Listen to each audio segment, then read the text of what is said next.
I'm Sarah Lacy.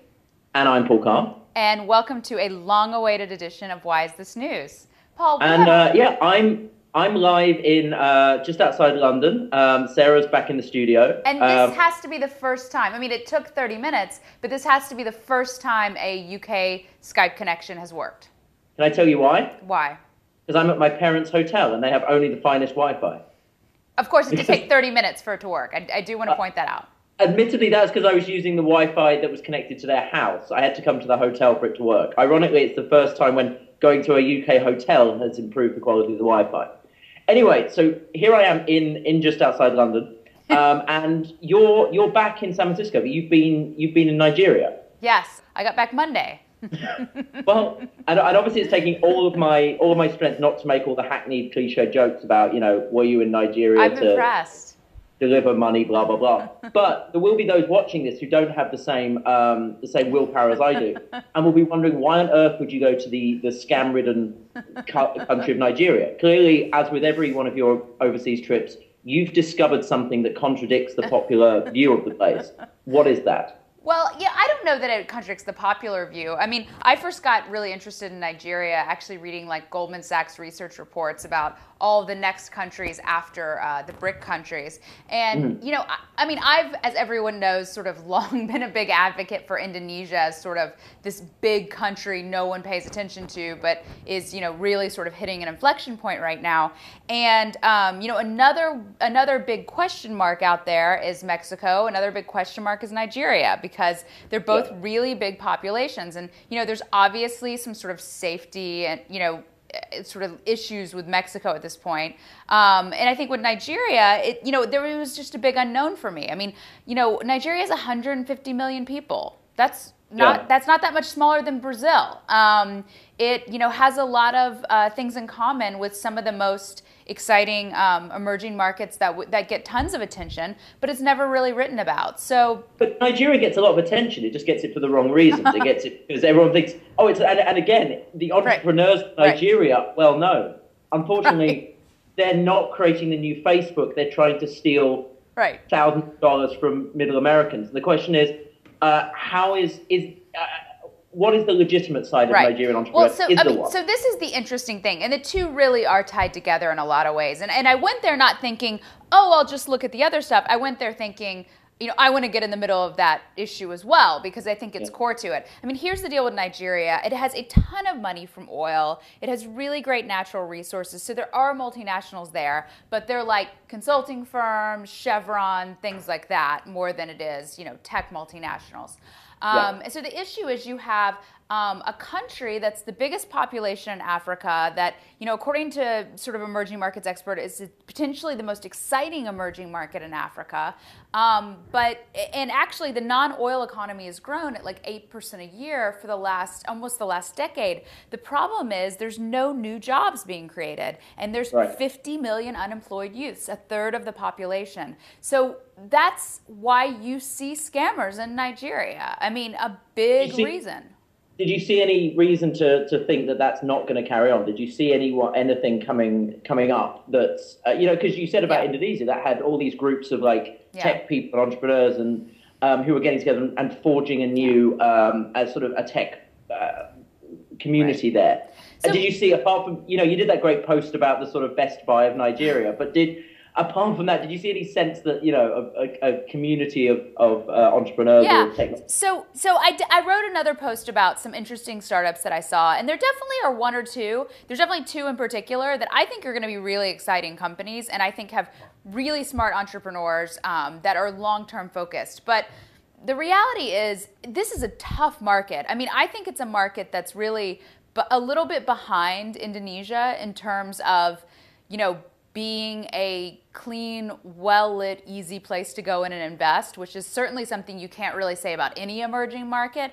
But there's a lot of tension in Nigeria. There's a lot of class tension. I mean, one of the things that stunned me about this country is like Indonesia, Brazil, all these places have dual economies, which is basically like the wealthy people, you have to pay a certain amount more, and then there's obviously a level of people who don't pay, I don't know, $50 to go to a restaurant or whatever. It's like Yeah. Indonesia, you can have 3 different tiers of dining at restaurants, and fortunately they're all delicious. But in Nigeria, the dual economy is the most extreme I've ever seen. And I don't mean that in the sense that there's the most like disparity, because I think India sort of has that title.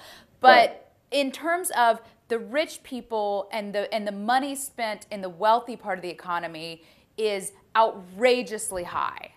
Right. I mean, so the lowest, like the Radisson that is being built now in Victoria Island, the hotel rooms are $500 a night. The hotel we stayed in was that much. It is like almost impossible to stay at a basic 4-star hotel that would be at most $200, $300 in any other emerging market for less than $500 a night. I mean, my husband and I went to dinner one night at a decent place that wasn't phenomenal. I'm pregnant, so I wasn't drinking. We didn't even have drinks, and it was more than $100. I mean, you look at like plots of land in the nicer areas, and they're $2-3 million each. I mean, it is an insanely high wealthy part of the dual economy. So I think the challenge with Nigeria, just to sum up my point here, is that it is a juicy market that someone is going to make a ton of money in one day. Is that going to be 5 years, 10 years? You kind of have those same questions that you do with Indonesia.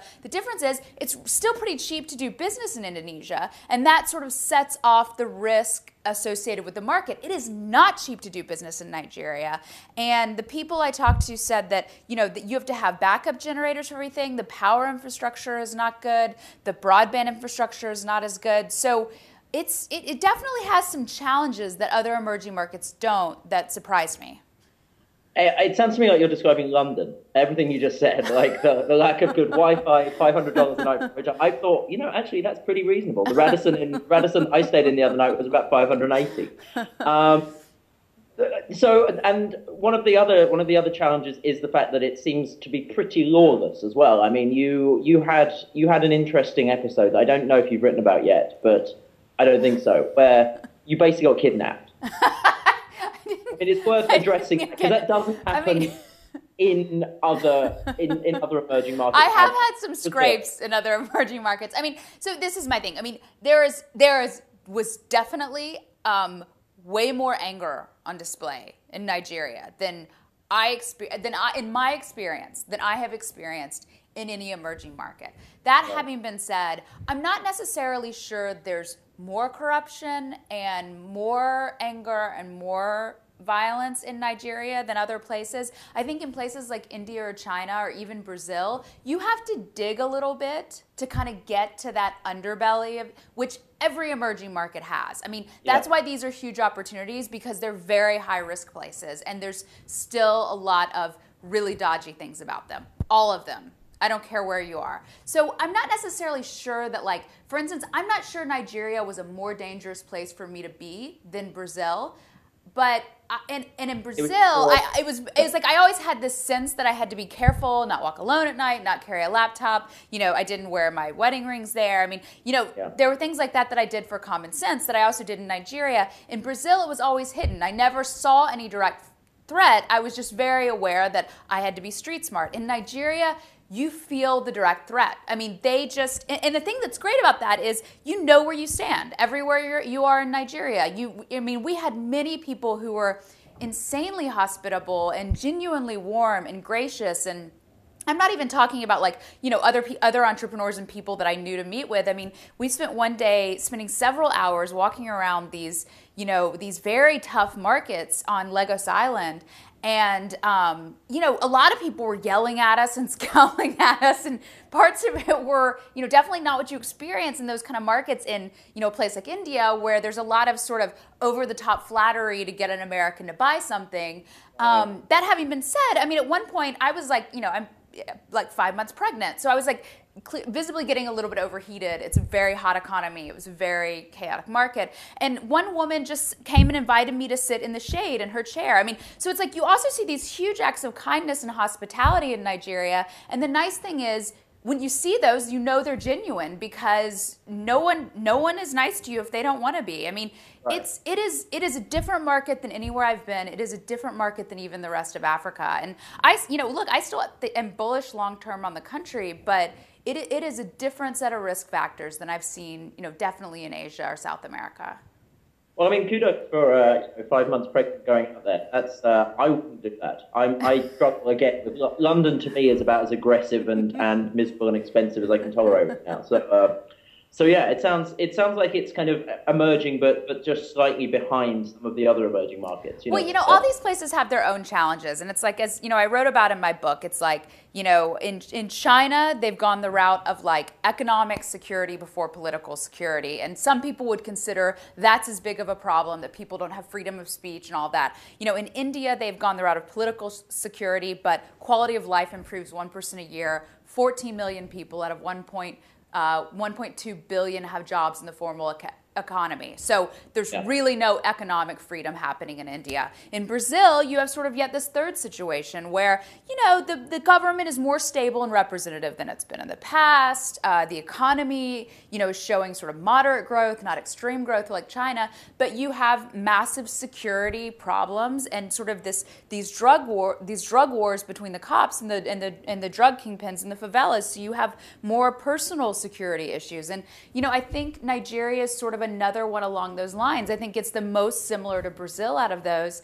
I mean, look, I don't know if it's more on display in Nigeria than in Brazil, but like we got screamed at more in Nigeria than we've seen.